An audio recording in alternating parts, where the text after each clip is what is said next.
Oh, hello. Sorry, but I'm really not ready for our review tonight. I'm kind of expecting a call right now. Well, how's your week been? Good. Really? Really? Well, that's better than me, at least. I mean, it's not every week when you're responsible for putting someone or something in the hospital. What? Oh no. It's kind of a really long story that I won't really have to get into now. Excuse me.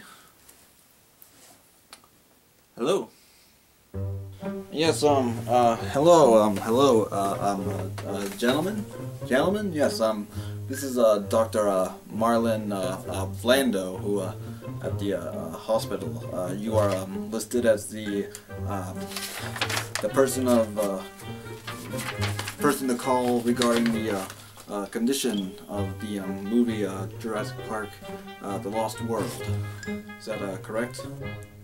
Yeah, that's right, Doctor. I was reviewing it at the time. How is it? Well, the movie itself is quite really bad. The acting. I meant, what is its condition, not what you thought of it. Well, do you know what's wrong with it? Well, according to my diagnosis here, it has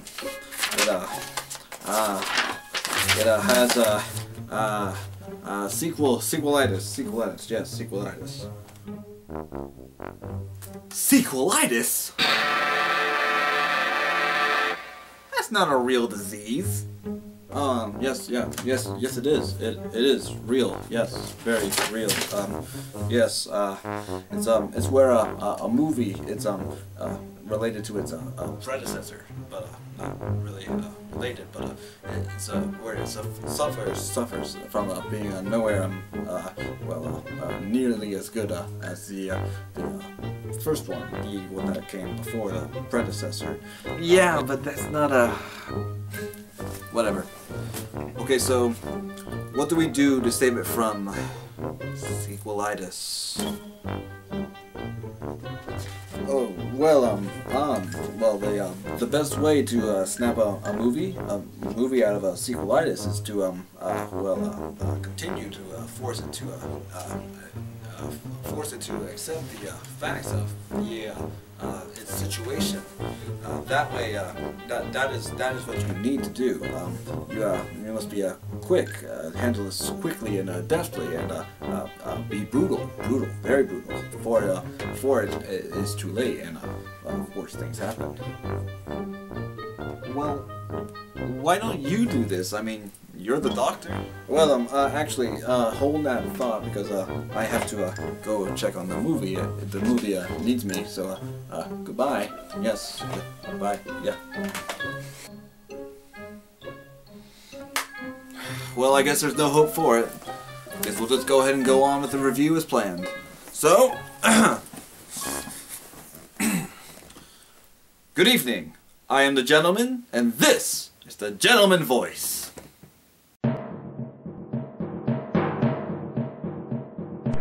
The Gentleman Voice. Critical analysis and reviews for books and movies. Tonight's feature presentation.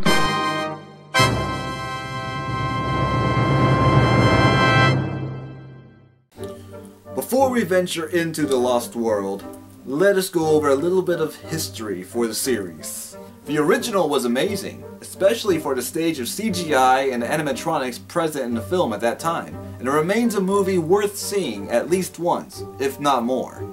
Granted, it has its own problems, but they don't completely hamstring the production. However, the subsequent movie does not stand up to the same level of greatness, even though the great Steven Spielberg returned to direct it. Oh, Spielberg. You were one of the great directors of our time. You set the standard for what some of the great movies of our generation would be. Yet once you made one, you had to make another.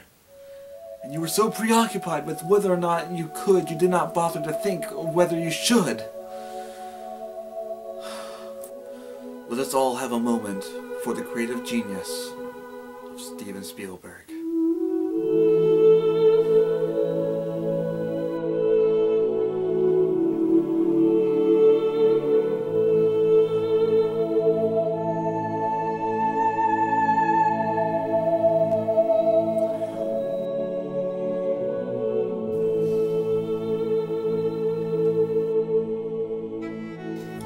You shall be missed, creative wisdom, Spielberg.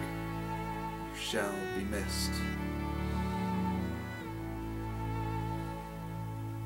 Well, now that we have that done, let us venture forth into the Lost World.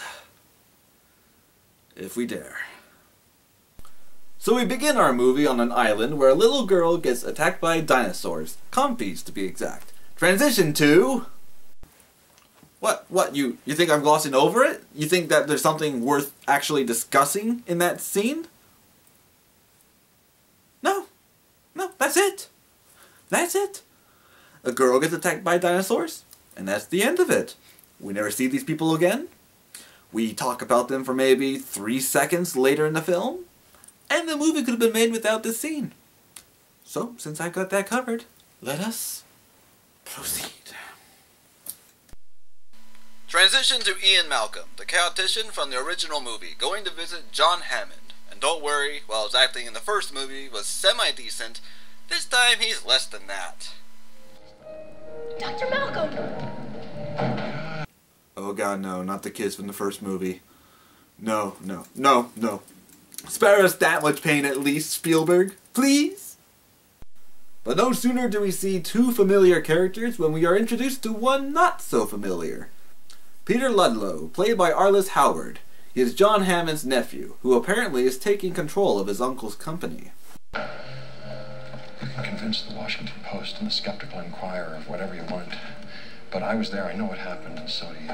Do you actually believe that everyone who chose discretion did so? It's a nefarious motive. Signature? Even Lex and Tim? Leave them out of it. It's not a game. No, it isn't. Oh my goodness, this movie has just descended into a battle of the mumblers.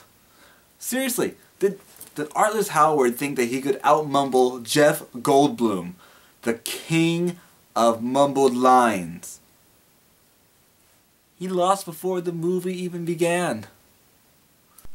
I love how the kids react to this whole discussion.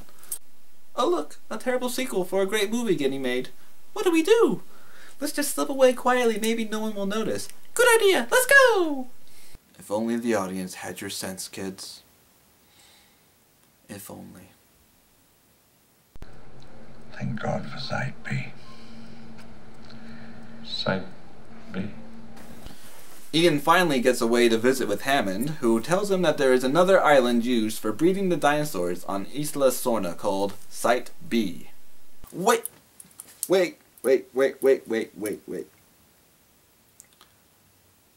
So there's another island where they breed the dinosaurs.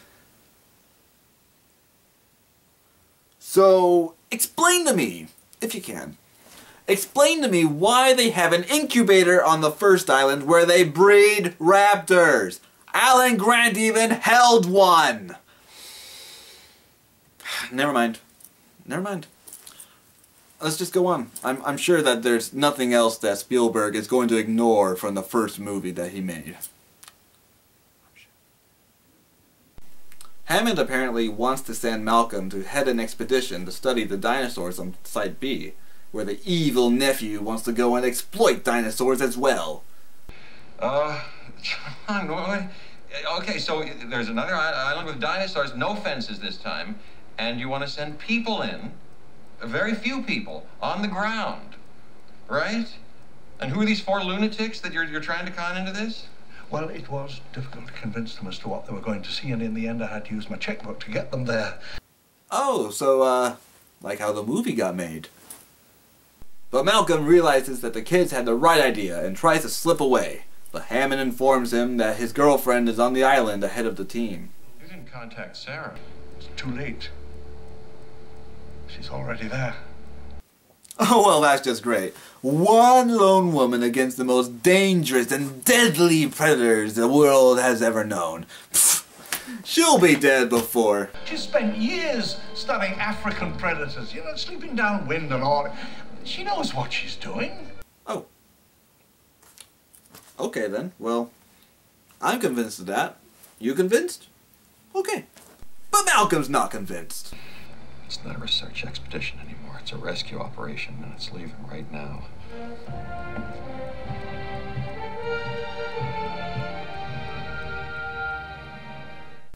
And now we get to meet the team. There's Ian Malcolm, our champion mumbler and vapid actor. We of course have Sarah, the paleontologist, who is already on the island. We have our Greenpeace photographer and fierce animal right protector, played by Vince Vaughn. A tech man, whose equipment is faulty in the hands of Ian Malcolm. And then there's Kelly, Malcolm's daughter. She just sneaks along. And wouldn't you know it, none of them are invested in this movie. It's just a stage for Mumblers Anonymous to get together and pretend to emote.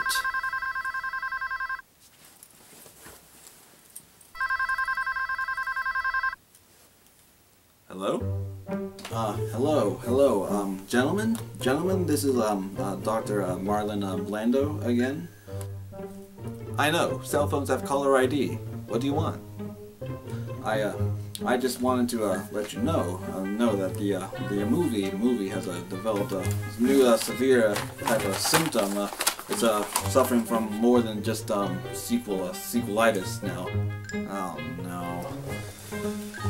So what does it have now? So, according to this, it also has a severe case of blanditosis. Blanditosis? Seriously? I think you're making these diseases up as you go. No, this is a disease that's real. It really is real. All right. So, what are the symptoms? Well, blanditosis is a disease that is characterized by vapid acting and an inability for a character to emote or be engaging with the audience at all. It's really heart-wrenching at all. Yes. You know, you sound like you're describing yourself. Well, that's because I was the first to discover it. I learned that I myself was suffering from blanditosis, see, and I was able to cure myself. That's why I am a much more engaging person than I used to be. So, there it is. I'm what you would call the first breakthrough. Yeah, breakthroughs. Good for you. Anything else? No, not really, but I will be sure to. They meet with Sarah, and they reiterate that their goal is to study the animals, not to have any impact on them or their lives. We're here to observe and document, not interact. Wait, come back here. There we are, yes, that's right. Trust me, we're gonna need this soon. Very soon. But Malcolm's rescue operation takes a back seat when the villain and his posse of corporate moneymakers show up and start capturing dinos while our heroes watch.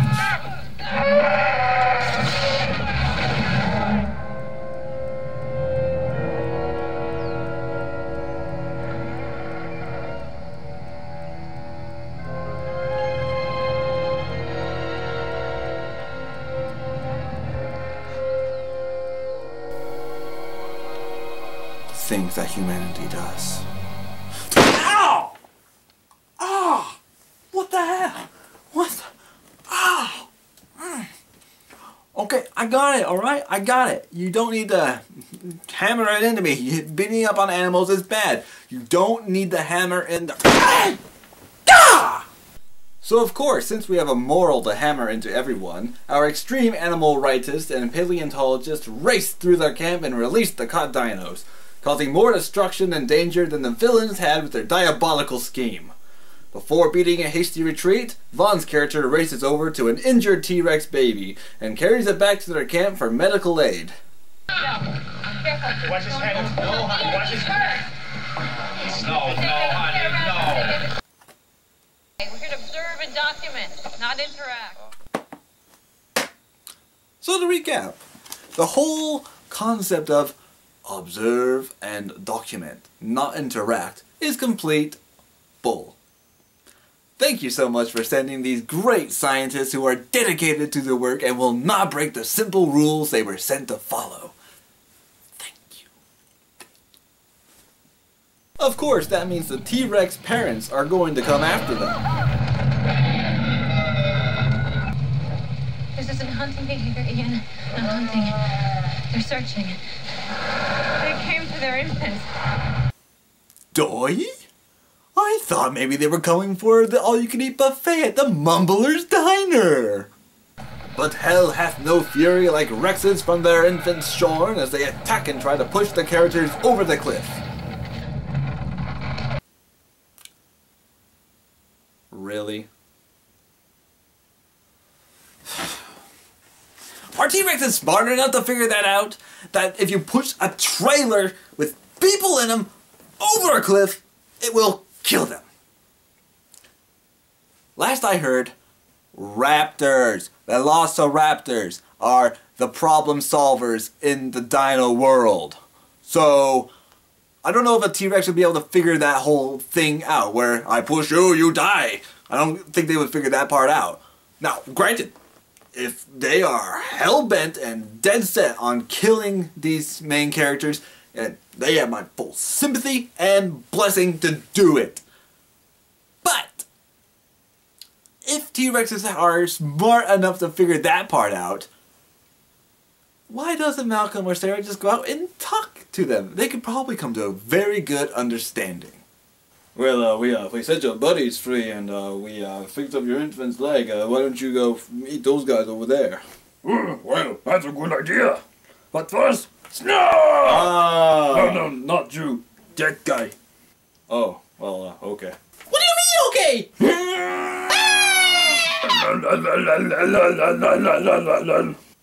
Don't worry, we'll be back to eat you later. That's chaos theory. But our heroes are saved by the people who they just sabotaged. Which means that they will work together and not continue to sabotage each. We came prepared. Since you destroyed all our equipment. About 5 years of work and 100 miles of electrified fence could prepare the other island. Did you think that, what, a couple dozen Marlboro men were going to make a difference here? It's a looter mentality. All you care about is what you can take. You have no rights.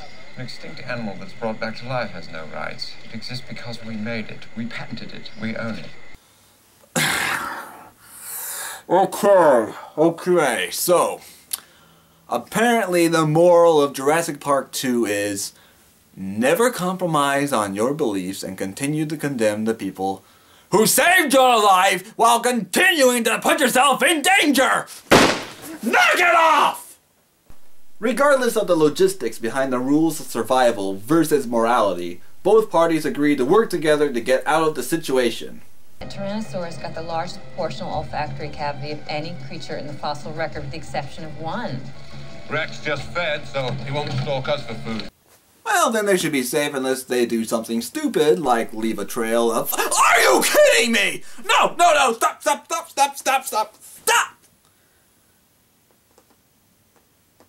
What are her credentials again? She spent years studying African predators, sleeping downwind and all. She knows what she's doing. Good God, she's an idiot!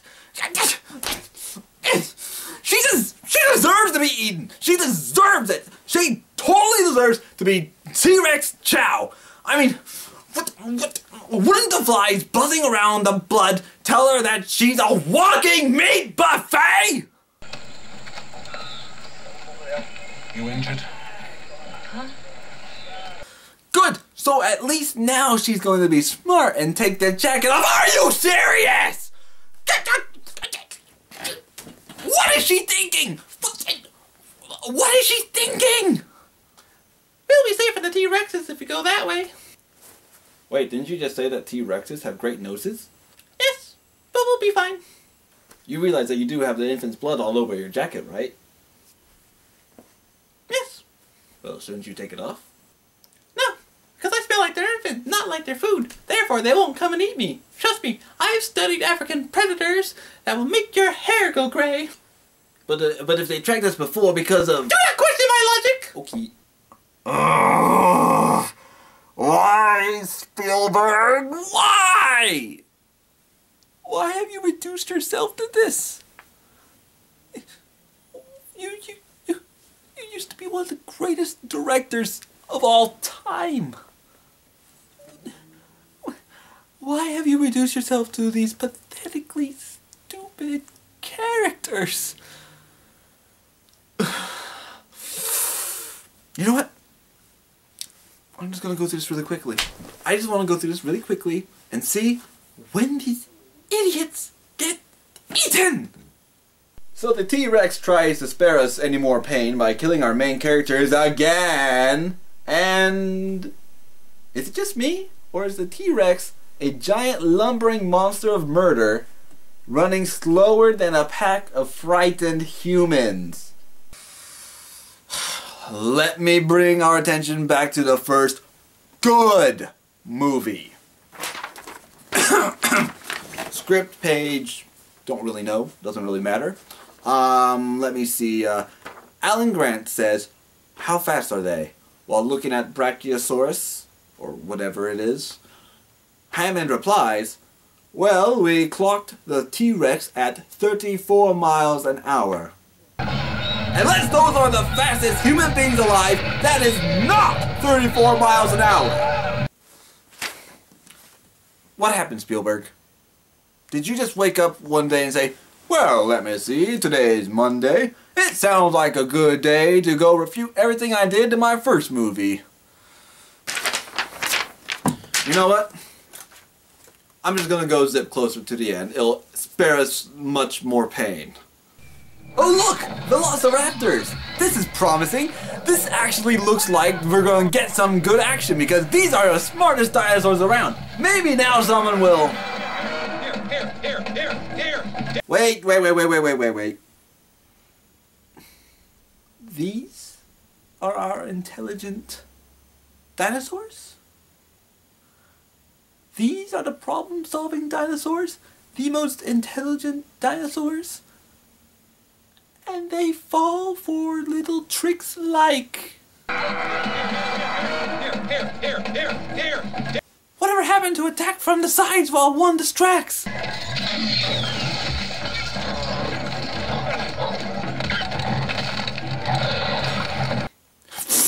Forget opening doors, that takes too much brain power. I make my own doors! Ah! Hey, you!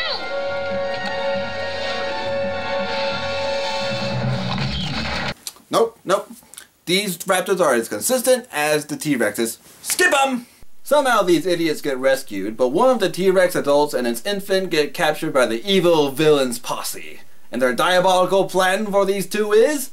take them to San Diego and put them in a park. But the T-Rex adult escapes and wreaks havoc throughout San Diego. More T-Rex shenanigans, skip it! The T-Rex is caught and sent back to the island. The plot points are barely resolved, and the only person satisfied in the end is Hammond, because what he wanted to happen, happens anyway. And that's The Lost World in a nutshell. Want it even shorter? The overwhelming animal rights message, while noble, is hammered into the audience without any subtlety. The acting is bland, the characters are idiots, the action is dull, the dinosaurs are inconsistent, and the movie felt longer than even its 2-hour and 5-minute runtime. So that's my take on it. If you like it, that's your prerogative. I don't. I just don't. Thank you for watching. I'm the gentleman, and...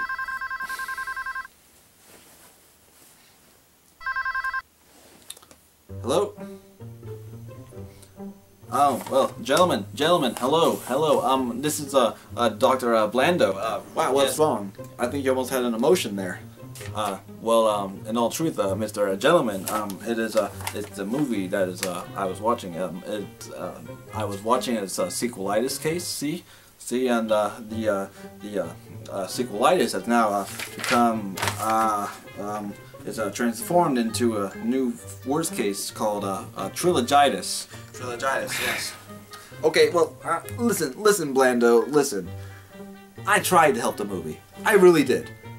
But if my review is not enough to shake it from its sequelitis, then nothing will. I'm sorry, but I think you have to pull the plug. But gentlemen, listen. If you stop now, if you stop, then it is on your head that the lost world. See, if it does not recover from this trilogitis, then it is on your head that it is suffering from that. What do I do? Well, the best way to handle trilogitis is to treat it like you would sequelitis, and that way you can handle it. But it's best to do it soon, very soon. Yes, soon. How soon? I would say, a week. A week should be fine. A week should be definitely fine. I'm the Gentleman, and you've been listening to The Gentleman Voice. But before I go, I leave you with one last mumble from Jeff Goldblum. Mommy's very angry. I would be too if I knew that you were making this movie. Thank you for watching. Cheerio, and farewell.